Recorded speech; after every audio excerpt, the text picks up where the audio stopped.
What's going on, guys? Welcome back to the Football Manager 2022 Journeyman series. Leave a big like on the video if you have been enjoying it. And it is the end of another league season. We've kind of finished, within this year, we've finished two, from the last job at China, Qingdao. So let's give before we get into all the details, and it will be one of these episodes because we played the last two games of the season. And we were all, you were pretty confident that we would stay safe and even above, 17th as well. Lommel United. Yeah, I'd say they were never looking like picking up enough points to really challenge us. And yeah, I kind of gave off the impression, didn't I, that I wanted to finish 16th, the lowest possible, and reaching the objective as well. Partial, what, you want to finish 16th? No, but I mean, it's going to give us, it's not going to give us the highest expectations at all for next season. If anything, we might come along with the avoiding bottom or avoid a relegation, something along those lines. I would be anticipating. What was the media's the media prediction is 10th. So obviously that was going into the season. And yeah, you might take a look where we're managing here if you don't know how long we've been here, if you're just coming along, that we weren't a part of all this losing streak there. So it looks bad, but that's one reason I'm excited to get into the new season. So there's a lot of things we're going to go through. I know I'm going to have some episodes like this where obviously some people just want to see games and stuff like that. There's going to be more talking, obviously. But we're just going to be showcasing where we're at right now. And I did say, because I've got some comments along those lines to maybe not talk as much, but you're here for me to tell the story. And stories involve talking, and there's going to be certain episodes that's more than just playing games. So right now, again, because it's not FIFA, but reputation, it has increased. We're still studying. Hold up, we're going to get to 50. Remember when I called that earlier because it must have been because we already went up in our reputation. We didn't complete the license yet. 45% once finishing this season. Studying, so I wonder if that kicks in. What we just said, there's so much, that's what I mean, there's so much detail here. Because this was within the same, 2026 at Qingdao, and this was the 25-26, gets to the end of this season, and maybe it's just because what we did with Cercle Brugge. If you guys know for sure, if you're really experienced with the Journeymans, is there actually a specific time when a bump in a reputation could trigger, or sometimes it just comes right at the end of the season when you complete your last game? I've seen a mixture of both. I wonder if there's actually a check sheet where there's certain things that increases the rep in FM. But anyway, this is what I mean for the Journeyman. And one thing I like at the moment as well, it might not be for everyone, but if you search Football Manager 2022 Journeyman, the episode 1 of the series shows up. So I like, even if the views are not the absolute highest, I'm happy just new people will be discovering the series and developing for the channel in the future. Definitely want to be doing these type of series. So if you're new, let me know. But that's exactly the thing. It's starting to get that good journeyman feel. When we were at Aston, we were just kicking things off. Some people didn't start in England. It's a bit, oh, how dare you? But then we're even still saying within UK and Ireland, Northern Ireland, we went to Warren Point Town. But then we just needed that. We needed a little bit of a reputation boost, have something on our resume to go somewhere to a country where we didn't speak the language, China. And now we are really going to start to branch out. So Qingdao was a nice little period there, wasn't it? See, 2026, that we weren't there for that season. See, it is confusing. We were there, you say we're there for 2 seasons. So we're almost developing a schedule. We've been at teams for 2 seasons, and I don't want to call it, because we could be looking at this, we end up here 2 seasons, but I feel like we could be here longer. I say could, because you don't know. And I may have said that with another team. You don't know how it all play out. We will get to that 50% when the license is complete. So to do that by 2026, I think that's a pretty good achievement, halfway to 100. But you may have noted that the last 2 games of the season, we actually got victories in, which I was pretty impressed by. I saw these, Mertz. I saw these giving youngsters game time. There was, okay, we'll go in terms of I suppose, more regular players you've seen. Amok Rain, we've played him a bit in the first team. He's only 18. We've got a lot of these guys that are 5-star potential. Like 5-star, that's pretty significant. So I'm going to say a lot considering how many we have. And then the 4-star. I check in the reserve team, and you know how we got like a lot of like the 4-star players, potential-wise. There's been previous years' intakes, like players that are like 19, 20 years old. So we can take a look at them. As I said, obviously season is done. This is one of these types of episodes to strap in for today.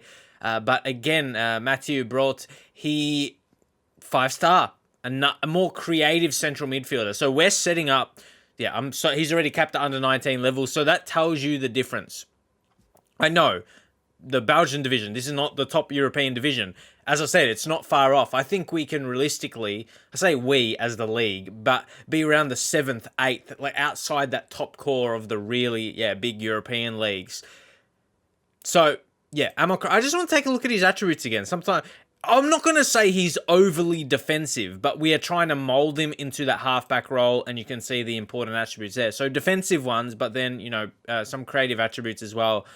So if he can work on that when he gets to his best, I don't know if it's going to be his best role, but that's what we're working with right now. Al Hadj, he's not really what we want to talk about, but we just like talking about him. Look, he's got interests. See, didn't I say this? I remember, not necessarily the target, because he was already like 24. He's not a youngster, but my point was, you remember when I say it now, when I said we're going to get better players, they'll get interest from top, like Spain. Like, that's the level we're stepping up now. Our best players in previous teams, it was like teams in the same league or surrounding countries that wanted them. Like when we were in China, other teams within Asia. So like, not top European leagues. I was going to say clubs. They're not the biggest club. But didn't I say players' potential? It's not their actual potential that increased. It's just the coaches reporting them. So we thought we didn't get a 5-star potential player, and I was surprised, but I'm giving it away, aren't I? I'm giving it away. He's 5-star potential, but we're not shocked here. Like, even when I saw it pop up, I'm like, oh yeah. Normally we're like, oh my God, a 5-star potential player, but we are really trying to develop him into a striker. We'll just show you through the training. As I said, all these little details are important. Work on his strength. That's the only thing. Natural fitness, strength. There's no natural fitness training. Like, let me know what you guys do, but working on your physical, I think that's the closest. Working on anything in your physicals, that's the closest way, because you can't directly work on it. So that's going to be a little hurt for him, but outside of that, he's got potential to grow. The potential is there, so try the hardest with him to make him a superstar. Hopefully he becomes that. But we wanted to give you an update, quite important, and let's take a look. What are we? So Edgar Nunez as well, 16. The question is, does he get a look in the first team as well next season? Physically, he's developing really, really well. I generally don't like to. He's only 16, don't forget. So I'm going to leave him there for now, not even thinking to send him out on loan. When I'm noting a player is developing, don't do anything, because they're hitting a run.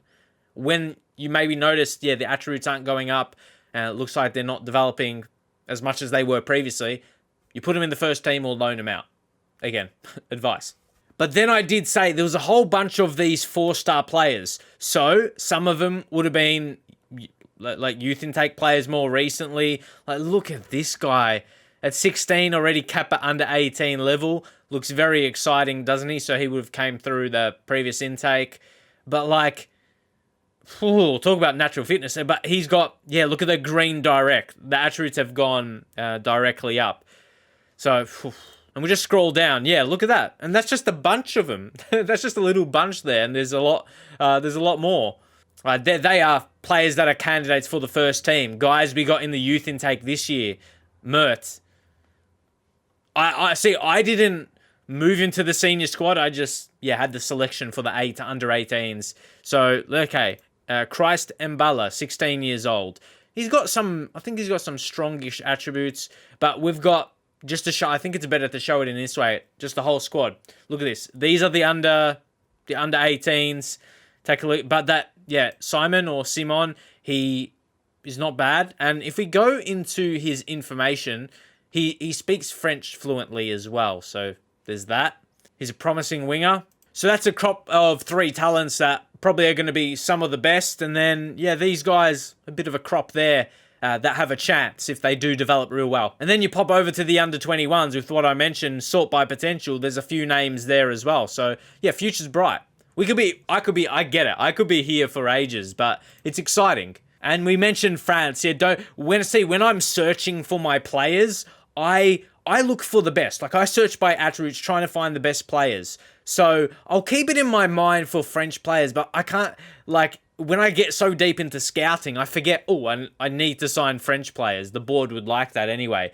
But it's like, I forget it. And I think you have to prioritize getting the very best players in, especially in the time we're at. But now we'll just continue for a little bit. See, this season finished slightly early. But because it's in Europe, it's more familiar. But I think, yeah, starts a little early. And yeah, let's see, August. Yeah, it still goes from August to April. But I thought we'll get a good balance here. We'll continue a little bit. Obviously, we're not going to go all through the preseason. That would make that long, annoying episode. But I think you guys would want to see more than as much as you can, really. But one thing I guess I want to update you guys on is the contracts. There's going to be quite a few players, apart from the ones that are already arranged their transfers. There's going to be some decisions to be made, but someone like Olivier Diman, we had issues with him. I don't know if he'll be listening. Yeah, we couldn't get a contract. It was him and another player. I was a bit wary. He was wanting more money than he was over 6K. Really. Yeah. Sai was the other one. You can't even see the contract offer. We could go in, but he was wanting like a salon fee percentage. And I'm like, hold on. The reason I'm giving him a new deal here is, I don't want to let him go on a free if he has some money value in him. But I want to let a lot go. Ooh, he's French as well. But yeah, it's just gonna free us up a little bit. Do we have I don't think we have our budget. Yeah, it's not bad. I wonder if we're going to get more of an influx of money, but we're in the red for over. So yeah, I think we're just going to, majority of the guys you see, like their contract, yeah, from here to there, they're all 2026.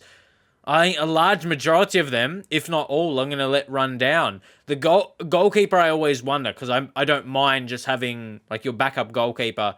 So you take a look who we've actually got. The under 18s, I thought we had a decent potential. I see the best. It's only 1 star. In the under 21s, sort by ability at least. Yeah. So that's probably a reason you want to keep on your backup keeper if he's not on too much. But yeah, out of that, there's not a whole lot to update with the squad outside of letting you guys know which players we plan to not really offer contracts to.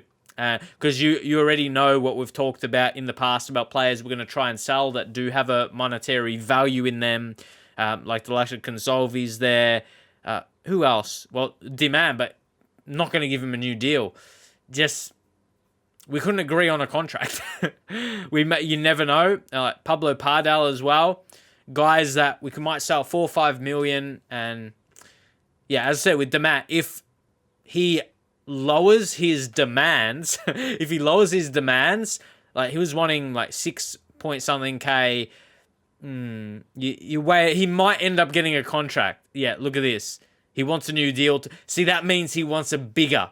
It's not just getting a new contract, renewing his contract. He wants a bigger wage. So that's in his mental. So that's on mine. I don't know if he's deserving of that. For me, what he was on right now, maybe I'll try and renegotiate that, but I don't want to get him above 6K. And this is something we may think about with our next season. It's weird. Technically, yeah. I feel like our next season with them is going to be our first proper season, because we're here towards the end of the season, really. But my point I was just going to say is maybe I'll change whether I want my staff to be signing other staff. We'll just have to see about that. But they're for under 21s. If they're under 21 staff, he's got good working with youngsters. Hey, 19, very good. So I don't argue with that deal. Yes, honestly, we just looked at the budget before. Let's take a look what it is now.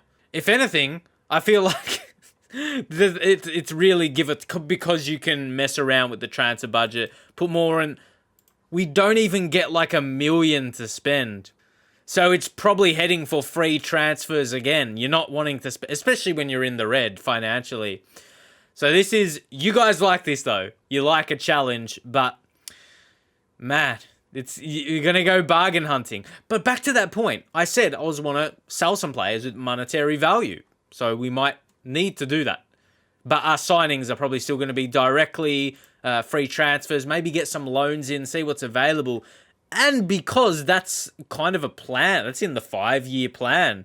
Like, sign players to sell for a profit. Free signings would be that. So, and considering the importance level of that, and sell players before buying, that just all lines up with, what they put on the table for me. So as you can see, we're just doing continuing at the moment with not a lot of action. We have got the season completed. I'm happy with just giving a bit of a review. And again, not as much to review because we weren't here from the get-go. But I'm excited. I'm excited to get into the next season. You guys get an idea where our squad's at, who we're thinking of letting go, maybe a couple players we think of selling. And yeah, if we really need to, I think so. It just, to see how the team's going to be balanced for next season and what we're going to need to step up, because we've already experienced from the games. We know we need, well, Denke's probably going to go, didn't show enough. I think we need almost 2 good striker signings, but this is going to be a fun part for me. We're going to play through a bit, maybe get in the comments, where we need to improve. But I feel like I've gone through kind of those positions. We're excited about the amount of youth players, and they're not even all in the first team here. But yeah, definitely Dylan Mert. He's got, and then a couple of those centre midfielders, Amok Rain, and then Brolt as well. And then there's more in the youth team. So the future looks exciting. Mario Mays maybe one to consider as well, that we're giving a chance to. But yeah, there's a lot of, if we sort by ability and sort, that's a decent portion of this first team squad. Like, they're 2-star and below. Maybe take out forget the younger guys there. But anyone that's above 20, that kind of age bracket of that, those guys 21 to 23, they don't seem to have the highest, any of these guys, like that kind of potential. Yeah, we got to weigh it up. But anyway, it actually won't end up being the longest episode. So yeah, it's probably all good. A good little season review here. It's like a mini from our point, because we were here for a mini stage, but for this portion of the season anyway, we definitely plan to be here for a while. Let's see how it goes and see where we could potentially take this club. That's it for now. As I said, if you can leave a thumbs up, get a comment in, that does really help with the interaction and get the series recommended to more people on YouTube that's watching the FM stuff. So yeah, that really does help out more than I could do anything myself. Just the interaction. So greatly appreciated. I'll see you guys next time.